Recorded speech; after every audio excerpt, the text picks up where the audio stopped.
Rajni, what's wrong? Tom, I have a script and I don't know what to do with it. Should I burn it? Feed it to my cat? You need some writers group therapy.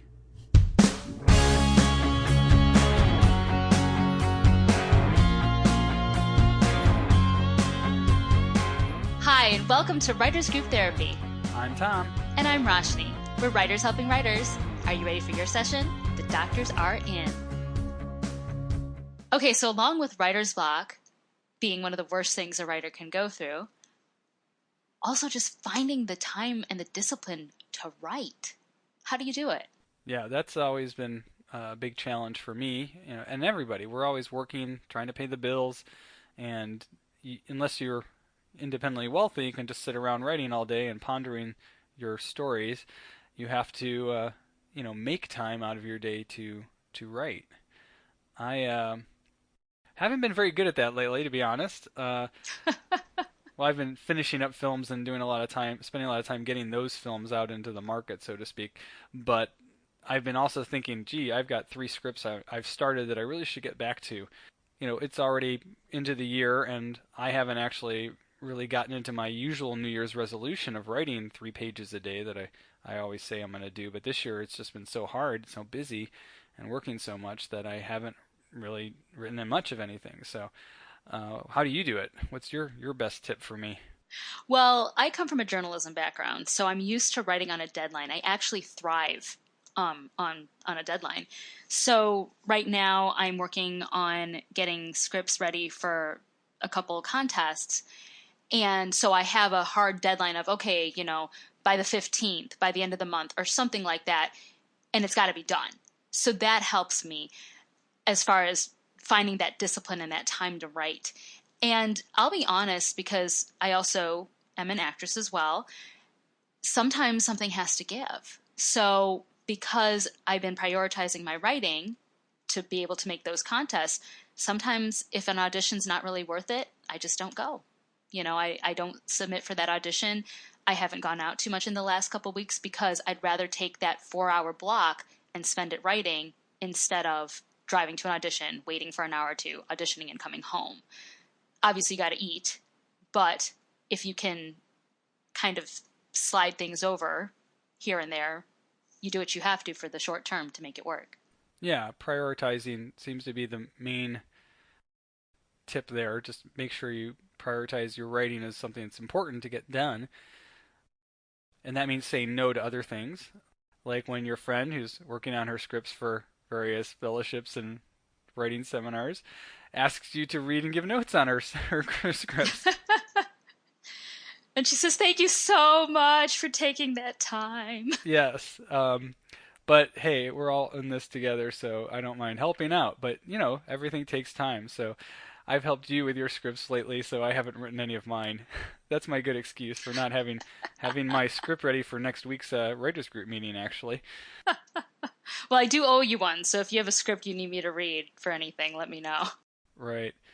I still believe in the whole setting a page per day idea. I still think that's a great idea. I've just been overextended lately, but I'm getting back to it. So if you tell yourself, I'm going to write 3 pages a day, and you do that for a month, you have 90 pages, which is basically a first draft of an hour-and-a-half movie.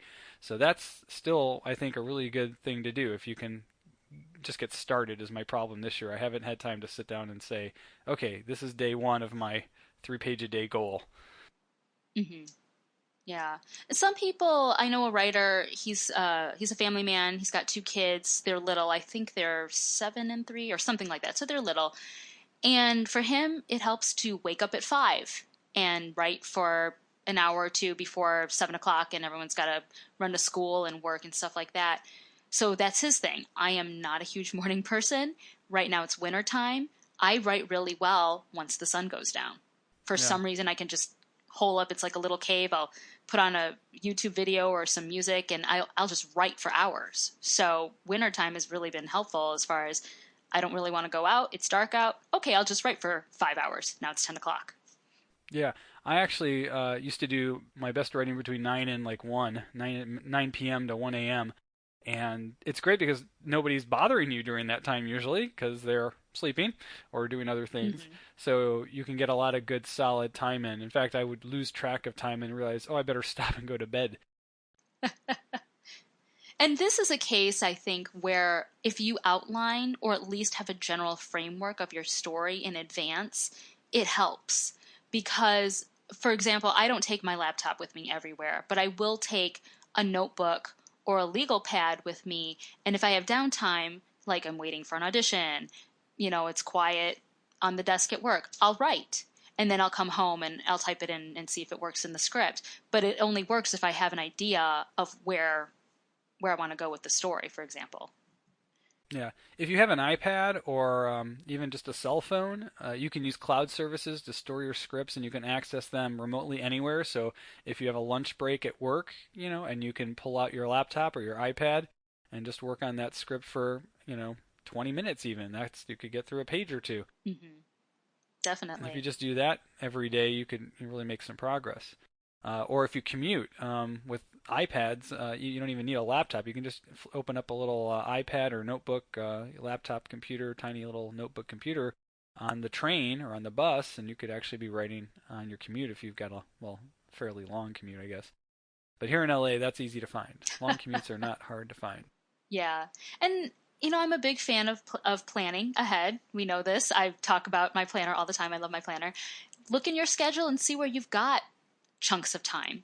If you're good, if you want 4 or 5 hours, block it out. You have to be deliberate. One of the things I used to work from home as a musician, so I would do a lot of work at home, and people always interrupt you. They think you're not working. They'll call you, they'll distract you, whatever. You have lunch with a friend, that's 4 hours gone, whatever. If you're working at home, be disciplined about this is a work space. No phone calls, no internet, no distractions. Yeah. Have you ever heard of someone doing like a writing vacation where they take a day off of work or a weekend maybe, and go somewhere away from home, and all they do is find a quiet place in a lodge somewhere and sit and write? Yeah, and I know songwriters now, who will go on songwriters retreats, cabin in the woods. It's a beautiful location, and he writes these gorgeous symphonies after a week or so in Vermont or whatever it is. Yeah, that's kind of the opposite of, trying to cram in writing whenever you can. Make a big block of time and write a lot. I think in general, though, you just have to be very deliberate and very protective of that time, and don't let that time get eaten away at it. Don't schedule appointments to the dentist or whatever. And this is a really silly little tip, but I found this helps a lot when you work from home. So again, as a writer, you're probably at home. Obviously, if you go to a coffee shop or something, then this will automatically apply. But get out of your night clothes. Put on an outfit for the day. It doesn't have to be heels and a skirt, but put on street clothes so you feel like you're in work mode. Don't run around in your pajamas. Oh, that's good advice. So how about for you guys? What tips and tricks do you have for finding time to write? Let us know on Twitter at WG Therapy. You can also check us out online at writersgrouptherapy.com. And if you like what you hear, subscribe and share it with your friends. We'll see you next week.